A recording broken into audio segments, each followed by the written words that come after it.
పిలుపునిచ్చారు. ప్రధాని మోదీ కార్యక్రమానికి పెద్ద ఎత్తున ప్రజలు తరలి రానున్నందున ట్రాఫిక్ అంతరాయం లేకుండా 8 రోడ్ల నుండి వచ్చేలా ఏర్పాట్లు చేస్తున్నాం. 11 ప్రాంతాల్లో పార్కింగ్ స్థలాలను గుర్తించామని మంత్రి నారాయణ చెప్పారు. ప్రధాని గంటన్నర మాత్రమే సమయం కేటాయించారు.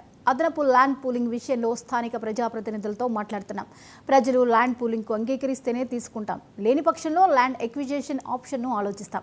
రానున్న 100 ఏళ్లను దృష్టిలో పెట్టుకుని సీఎం అమరావతి నిర్మాణం చేయబోతున్నారని మంత్రి నారాయణ చెప్పారు.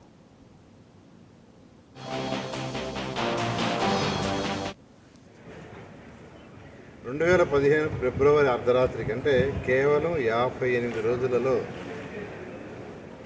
ఒక్కటంటే ఒక లిటిగేషన్ లాగా 34,000 ఎకరాలని రైతులు ఇచ్చారు. 29,000 మంది రైతులు. అందుకని ముఖ్యమంత్రి గారు ఒకటి చెప్పారు, వారిని గౌరవించాలి మనం.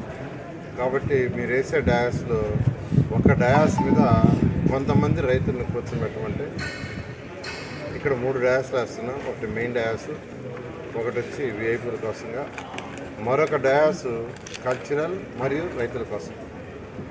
ఆ డయాస్ మీద ఒక 30 మంది రైతులను అధికారులు ఐడెంటిఫై చేస్తున్నారు. వాళ్ళని కూర్చొని పెట్టడం జరుగుతుంది.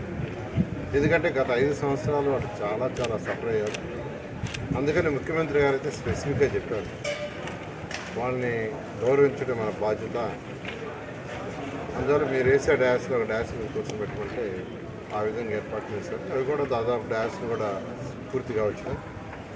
వారిని ఏమైనా ప్రత్యేకంగా సన్మానించుకోవాలంటే అంటే ఇది ప్రధాని ప్రోగ్రాం కాబట్టి సెక్యూరిటీ యాంగిల్లో ముఖ్యమంత్రి గారు అయితే ప్లాన్ చేశారు. బట్ సెక్యూరిటీ యాంగిల్లో కుదరదు అనే దాంతో, అంతేకాకుండా వాడు ఇచ్చింది 1 hour 15 minutes ఇచ్చారు మొత్తం ప్రోగ్రాం. 2015 జనవరి 1.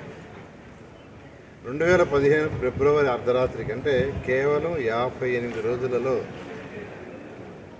ఒక్కటంటే ఒక లిటిగేషన్ లాగా 34,000 ఎకరాలని రైతులు ఇచ్చారు. 29,000 మంది రైతులు. అందుకని ముఖ్యమంత్రి గారు ఒకటి చెప్పారు, వారిని గౌరవించాలి మనం.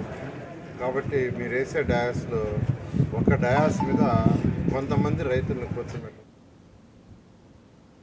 బీహార్లో